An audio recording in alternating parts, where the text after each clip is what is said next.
Good morning, everyone. We have a nice day here. It'll be a nice day again. Our horses were out all night. They didn't come back. I went to the bathroom about, I can't remember, midnight or something. And I heard them outside in the back of the house. And I thought, you guys can just stay out there. It wasn't raining. The temperature was okay for them. Anyway, so I put them in early this morning so they can eat their hay and feed and probably let them out again in a little bit. And yes? Oh, nice. Most likely very little barn clean out today. When the days get nice like they are right now, they sometimes just do their own thing. Yes? Yeah. Mm-hmm. Dumb. Mm-mm. Yeah, well, was I ever worried about that? They're not coming home. In the beginning, we had, they were gone for a day and a half or something, and didn't know enough about, okay, how are they going to do here? What's going on? This, that. Kind of new to, having a barn, this, that was 20 years ago myself. So, anyway, so, we had a friend in town, Brown Sizemore, and he's a tracker. He's gosh, I'm not sure how. A lot of Cherokee, I think, Creek Cherokee, in his blood still, and he was a tracker around here. Knew the woods like his back hand. Anyway, so called him. I said, hey. He says, yeah, I'll be there about noon, and we'll go look for them horses. And he can't. About 30 minutes before he was supposed to come, here they show up. All that worry, sleepless night, this and that, and here they come. Hi, everyone. So, called him up, said, hey, glad I still caught you at home because they're here. Yeah, he says, I had a feeling they'd show up. That's why he didn't come early in the morning. And then I remember one time all the horses were here except for our old one. I'm going, oh gosh, no, he's dying somewhere. He's so old already. Now he's so much older. He's still going. And I went and looked all over for him. Man, I walked them hills, could not find him. I said, where the heck is that horse? Anyway, put up the ones we had. And goes, well, okay, I'll go again in the morning. Sure enough, went out in the morning. I let everybody out, went out in the morning, looked. My daughter went with me, my youngest one. There he is in the backfield. I was there the night before, the evening before. There he is, just grazing, and everything's fine, Well, going towards him, I said, do you know how worried you had me, huh? Do you know how worried I was? And here you are, just fine. Huh?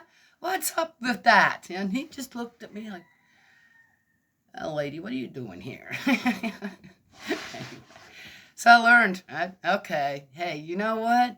The dog's the same thing. When you go on the run, the hills here, you hope, well, they'll just come back. No injuries, this, that, and everything's fine. 20 years, 20 years, and except for a couple of times, everything was always fine. Everything was just fine. So I learned not to worry and just kind of leave it, in God's hands. I'd say, well, this is the life, right, for the animals here. They have a wonderful life here. Just,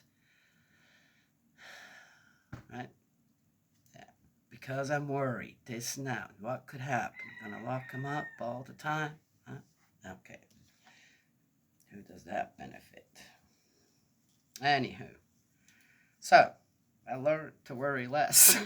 Yes, of course. Yeah, last time I wonder where they are. Surely they're fine. Yeah, I'm not even going to worry about it. Then I heard them going, now they're out there. Well, whatever. I'm not going out to put them up. I'm still the master, not the servant.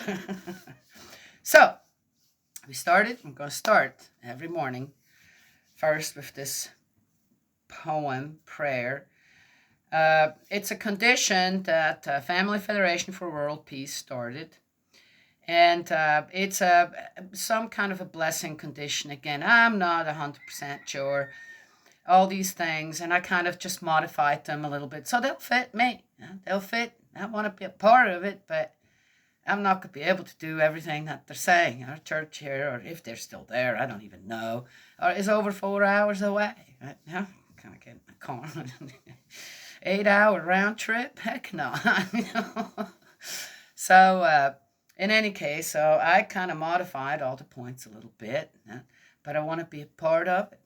I decided I'm going to make this condition, and it's, I think, for 40 days. It's just for 40 days till May something, and May 4th or something. And I'm going to just continue with it. I'm just going to keep right on with my Bible condition, just going to keep on going. Right? Certain conditions, they just never stop. Really, when it comes down to it, we can set a time for something to happen or to lay a foundation. But then, to build up on the foundation, just keep going. So I decided I'm just going to keep going. The first condition was, or one of the first was, well, there's always a monetary kind of thing, and it has to do with the number 13. I'm going, oh, well, that suits me just fine. I'm born on the 13th, right? Okay. On a Sunday. Anyway, so I thought, oh, okay, so, I guess I could just send $13 or something. I don't have $13 either. So, but we have a lot of eggs right now. In the summertime, I got vegetables to give away. When Rich Dad has kind of dried up, we got all that food that would go in the dumpster. I would give so much away of that, right? Yes? Okay, so I don't have that anymore, but there's other things, right?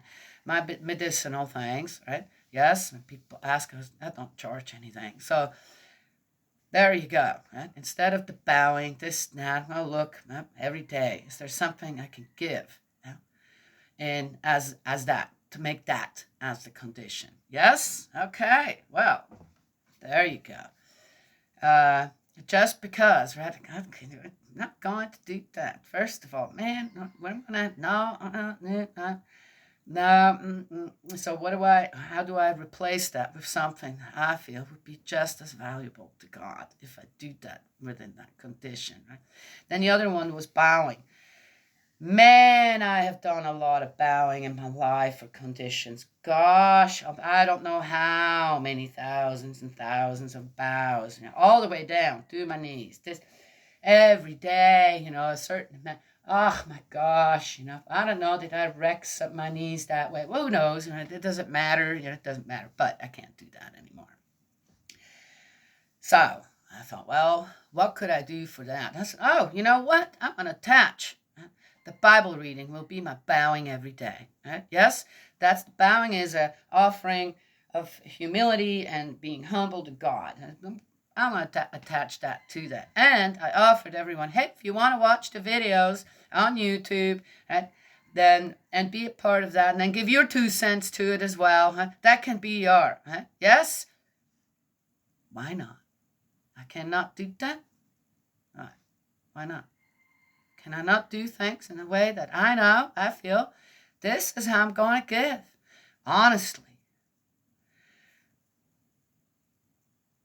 Truthfully. That's the same.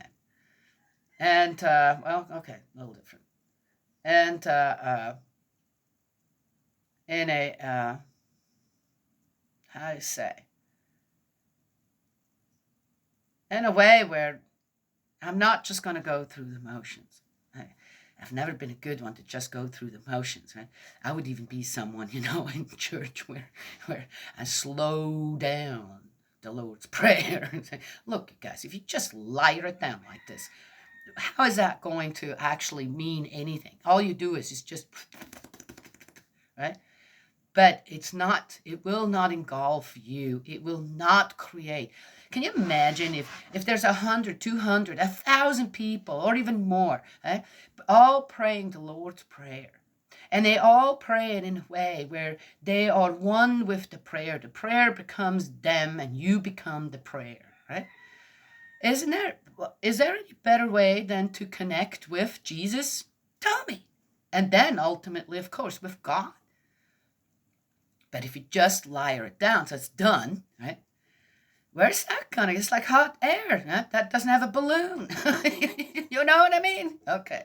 So, what was the other ones? Oh, then there was you had to write down a reflection and the things in your life, this and that. And I thought, ugh, this sounds like a confession again of something that, what do I have to confess? I mean, really, when it comes down to it, I mean, it's like, okay, I'm going to have to pull things out of my hat again somewhere. So, okay, I got to write something now. So I thought, I'm going to write a poem. A poem, or rather a prayer poem, yeah, with meaning, that has meaning, I feel, for everyone. Yes? Yeah? Reflection for everyone. Restoring for everyone. Especially who? All right, well, you'll find that. And then the fourth one was that. I can't remember. Oh, then there was again, to take the holy wine, which then you would have to travel to the church. I'm going, I have some holy wine here. You can't tell me that. Yep. I'll just tell you what, I'll put it there. Said, Father, you know what this is all about. Yep. True parents, yep, you know what this is all about. I'm just going to put that holy one right there and say, now, through the grace of God and spirit world, this and that, I'm going to, this will be, what they're expecting, right? Yes? I'll spike everybody else's things here to put it into. It's better than trying to explain. Bring it to my children too. Yes. Okay. Which my children, I can always say, look, this is another thing here. Is we're doing this just as this is good for our family. This is good for the world. This is good for every child out there. This is good. And my children just look at me and say, Mom, we already know. Just what do we need? What do we need to drink? What do you want us to? Done. Yes? I have wonderful children. Very filial. They don't question when it comes to things about God and me. God and I. Because we're like two peas in a pod. I hear them laughing too right now. Okay, it's good when Spirit World's happy. So let's get started. We're going to start with this. Right? So I invite you all who is listening, or maybe it'll go farther out. Yeah, you never know. Spirits listen too, and they will, and their reflective ancestors, descendants, this and that, it will work there as well. So this condition started yesterday, which is fine. So we're into it today. I was a blessed child. Peace in mankind. Care and love for every dependent child. Peace. Every child feels secure, which reflects cause and effect in the child's life. Peace. Every child eats. Peace. Every child is warmed in cold times. Peace. Understanding a child's growth in troubling times, then to guide the child to attain harmony with peace. I am peace as a father, as a mother, as a son, as a daughter of God. Peace to become the best I can be for every child. Repentance, knowing every child is deserving of peace. Prayer, knowing every child comes first. Restored, conditions are fulfilled when every child is loved and cared for. Death separates us from our earthly path to attain peace. Our taught descendants are the future. The change of lineage, God's lineage in action. The true cause and effect in a child's harmonious and happy life. I am an adult, ashamed to ask for anything from my heavenly parents for myself. If a child on earth needs my prayers and conditions greater than I, peace will happen when peace can be found in every child. I will be less than any child that suffers due to mankind's unkindness. Spirit world will hold us all accountable, regardless. Remember that.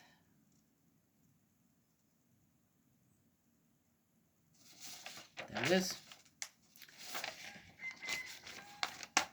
I'm going to put that in my Bible.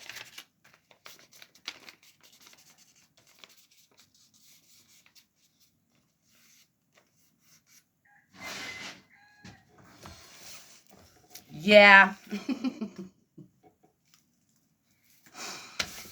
What do I always say? I am not...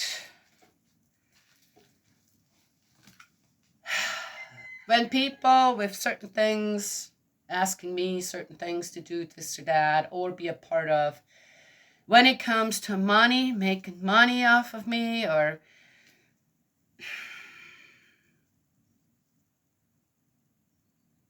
everyone be poor out there.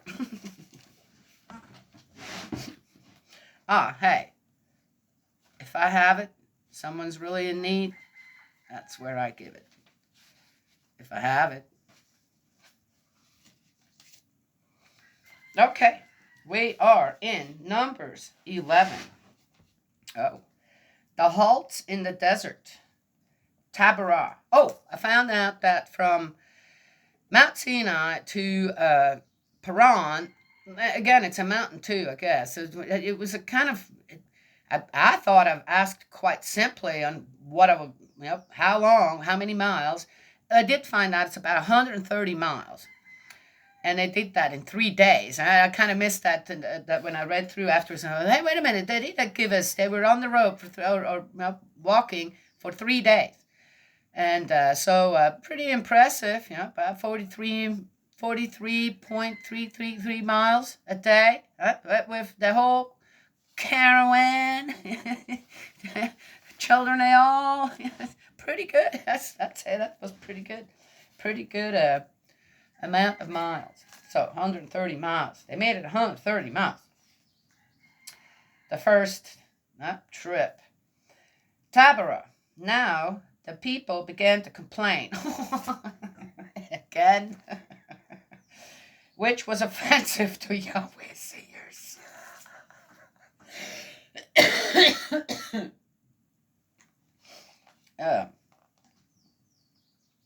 Well, just think.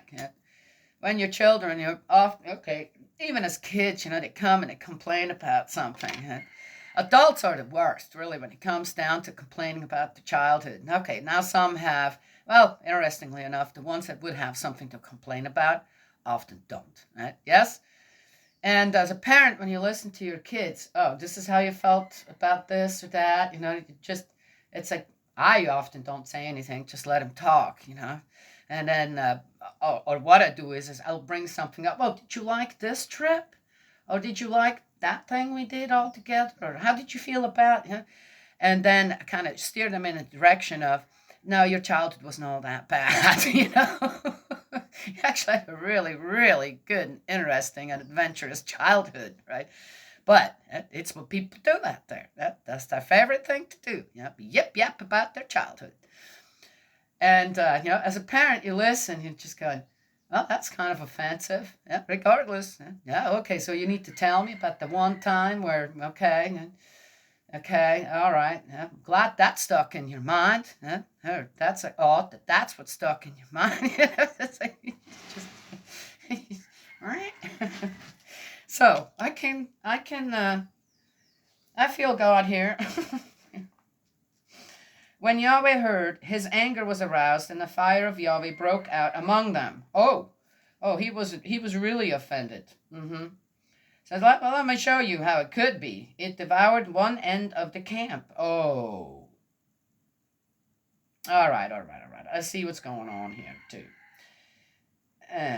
Well, interesting. I just saw that we had a fire over in Wooten. That's quite a few miles from here, but the hillside was on fire. Interesting. We're talking about fire here today. The people appealed to Moses, who interceded with Yahweh, and the fire died down. So the place was called Taberah, because the fire of Yahweh had broken out among them. Again, I wonder what that really was.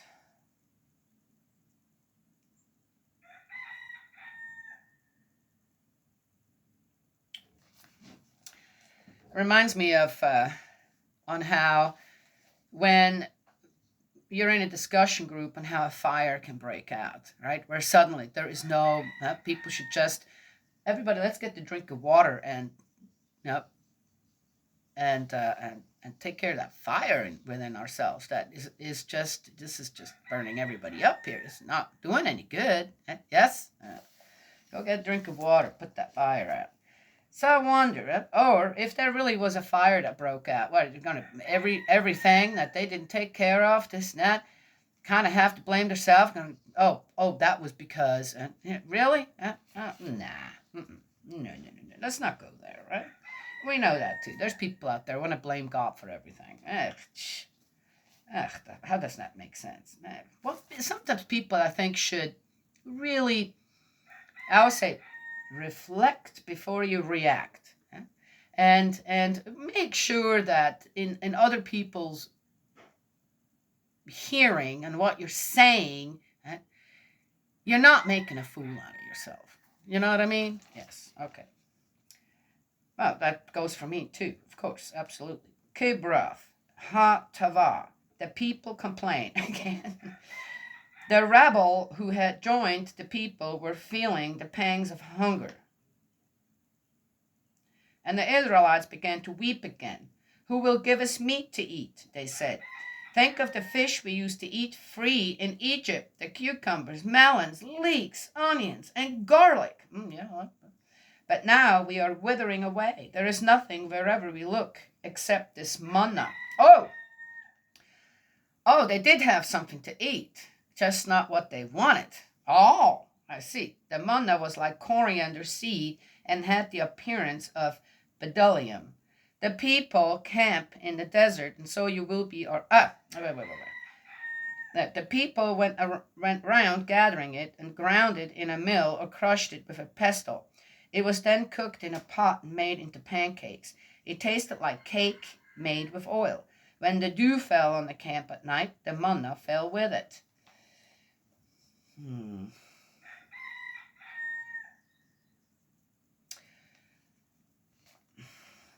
Surely,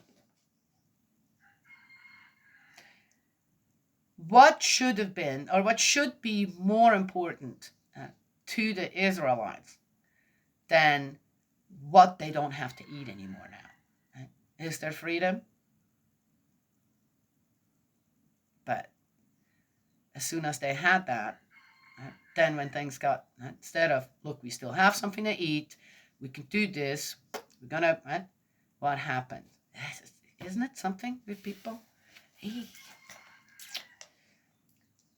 The prayer of Moses. Moses heard the people weeping, each family at the door of its tent. Yahweh's anger was greatly aroused.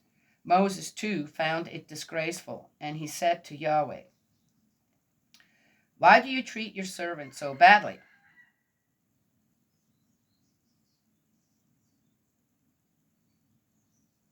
Oh, I thought Moses was disgraced over the people weeping and blah, blah, blah. No. He was on the side of the people. In what respect have I failed to win your favor for you to lay the burden of all these people on me? Was it I who conceived all these people? Oh, was I their father?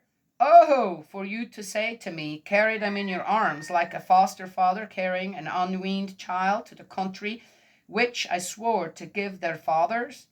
Where am I to find meat to give all these people, pestering me with their tears and saying, give us meat to eat?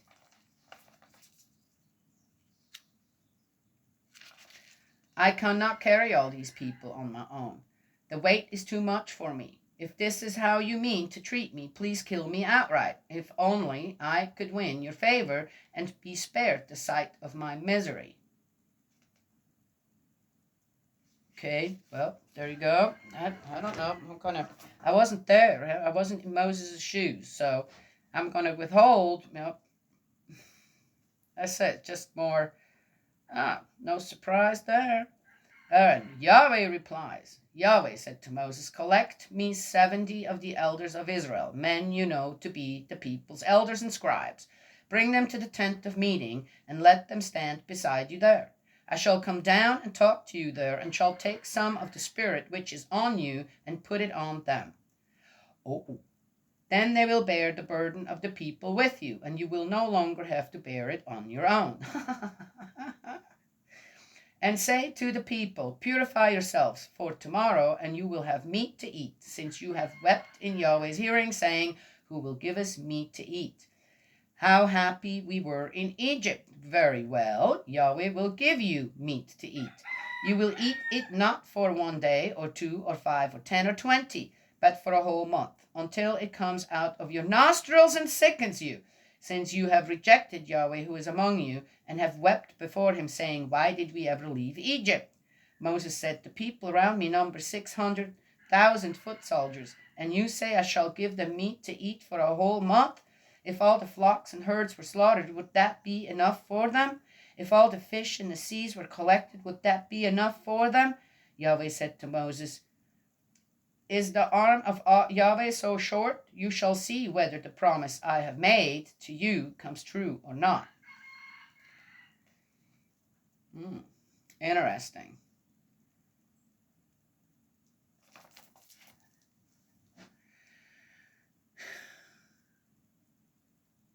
Now,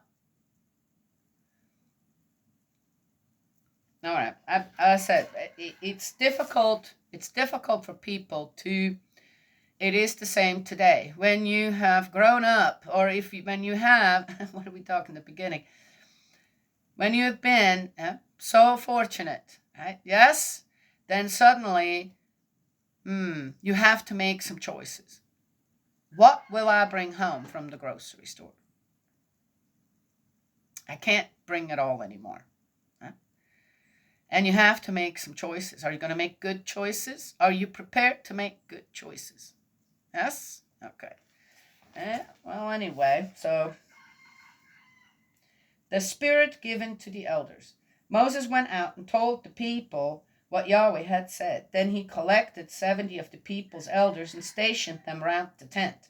Yahweh descended in the cloud. He spoke to him and took some of the Spirit that was on him and put it on the 70 elders. When the Spirit came on them, they prophesied, but only once. I don't know what that means. 2 men had stayed back in the camp. One was called Eldad and the other Medad. The Spirit came down on them, though they had not gone to the tent. Their names were enrolled among the rest. These began to prophesy in the camp. A young man ran to tell Moses this. Look, he said, Eldad and Medad are prophesying in the camp. Joshua, son of Nun, who had served Moses since he was a boy, spoke up and said, my lord Moses, stop them. Moses replied, are you jealous on my account? If only all Yahweh's people were prophets, and Yahweh had given them his Spirit. Moses then went back to the camp with the elders of Israel. Wow.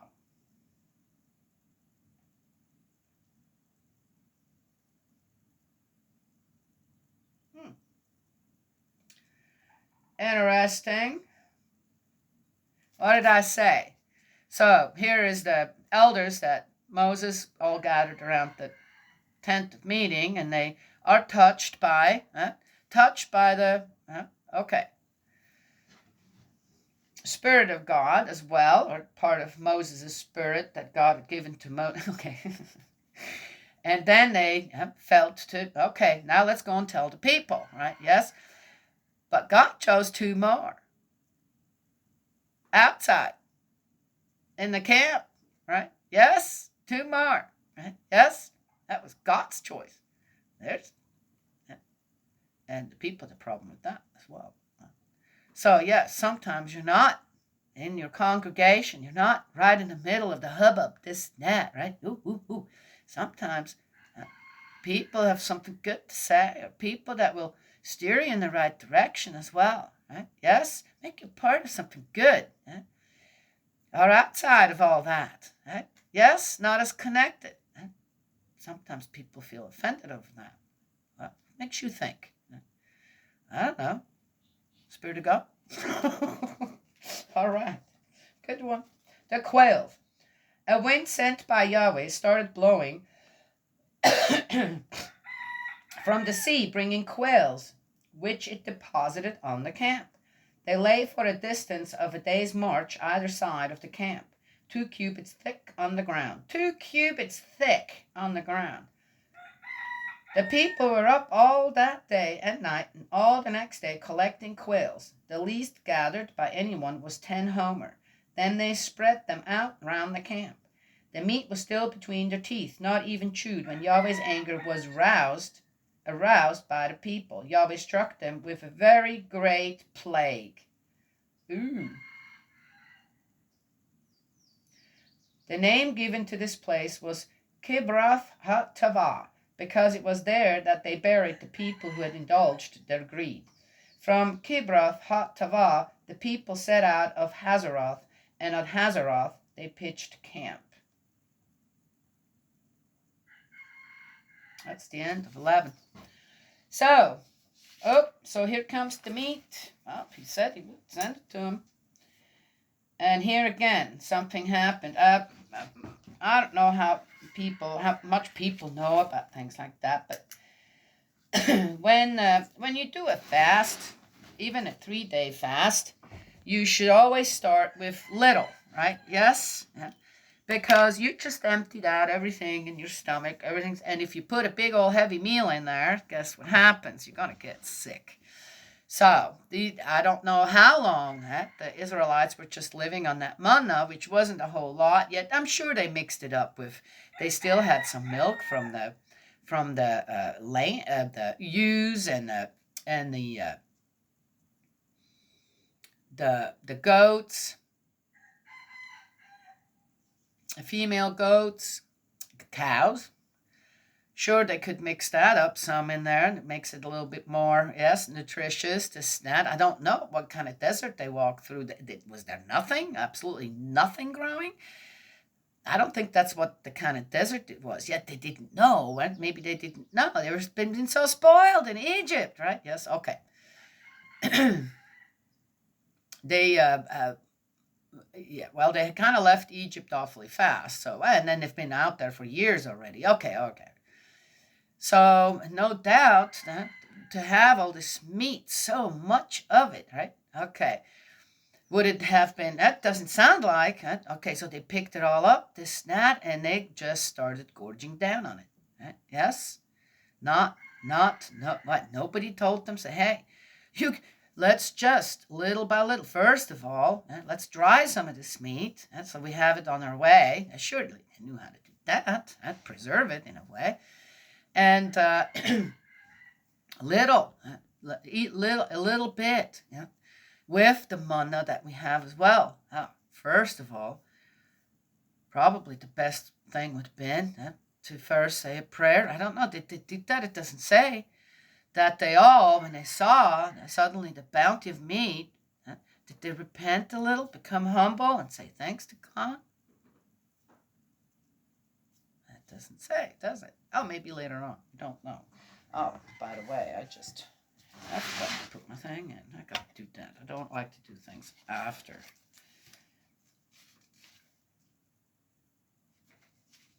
Got to get back to Numbers.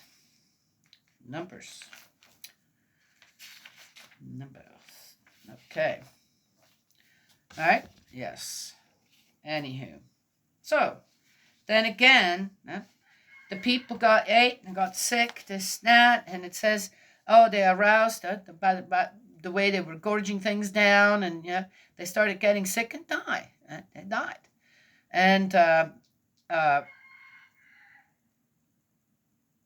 again, God got angry over that. He got angry. Really?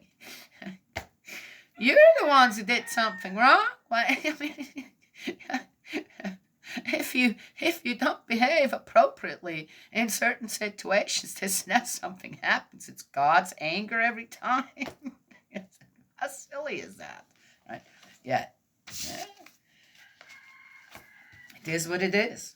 The things that happen to us in life, we can blame somebody else for it, right? Yes. Or kind of say, okay, let's take a step back here and see what actually happened. So it won't happen again in the future. Yes? And again, how about God's guidance and direction when it comes to everything out there? Yes? Reminds me of the story Into the Wild. It's a true story, and of course, in the movie they made it, and who knows.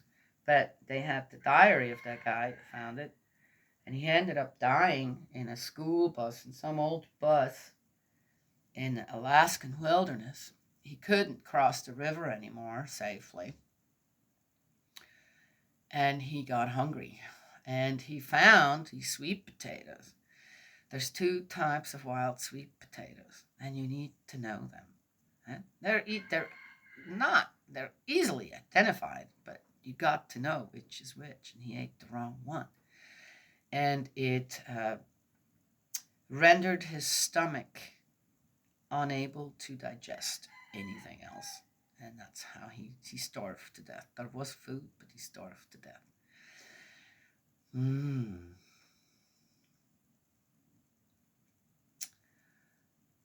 When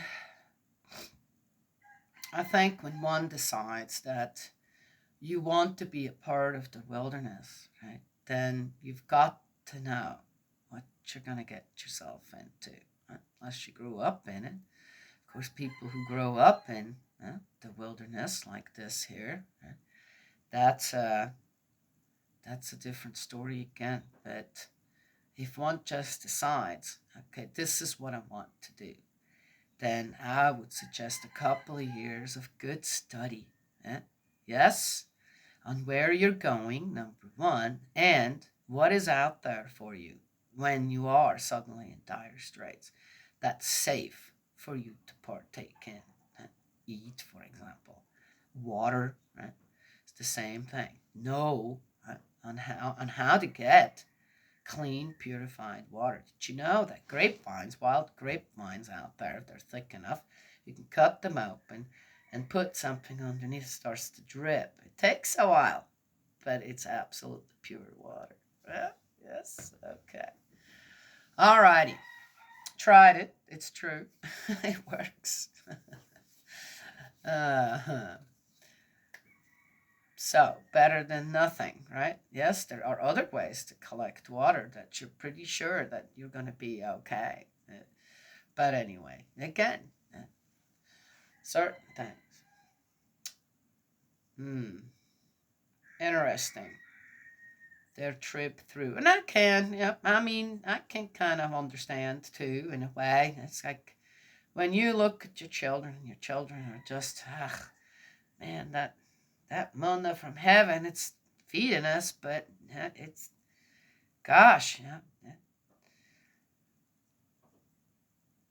some things, it needs a little more, maybe. Maybe it didn't. Maybe it was just the people are just, what were they really complaining about?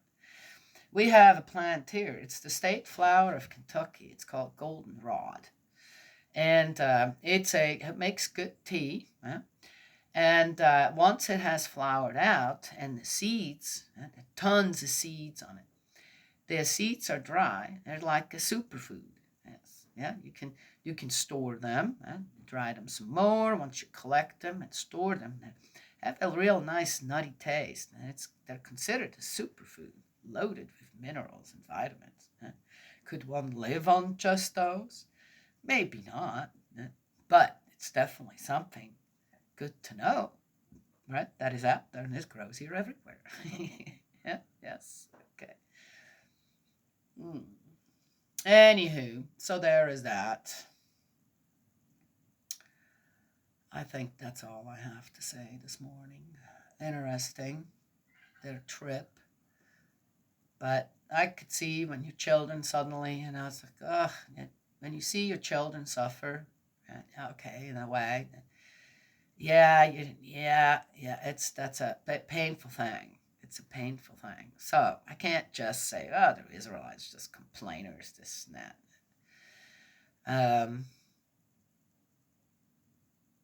I have some understanding for it, but again, the Israelites could have also, what the poem that I wrote.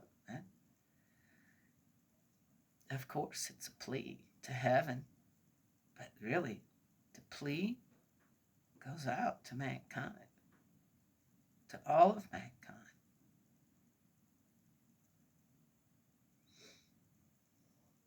When we start doing the right thing by our children, by every child in the world, we're going to get a lot of quail too, I have a feeling. Oh, they got it back complaining.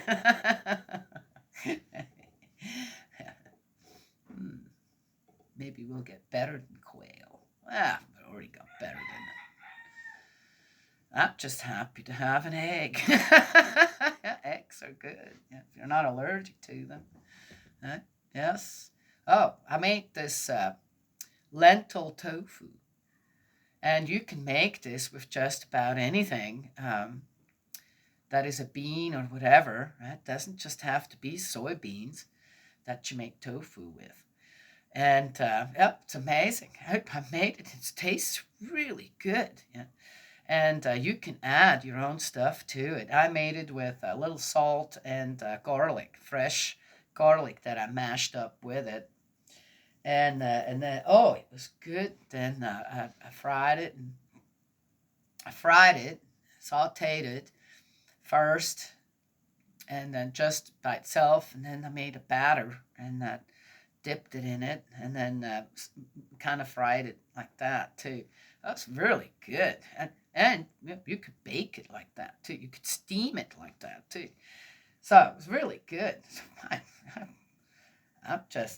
I love things like that. Yeah, see? Yes. I would say if as an Israelite you were a picky eater, you would have a hard time, wouldn't you? Yes? When times get harder. Yeah.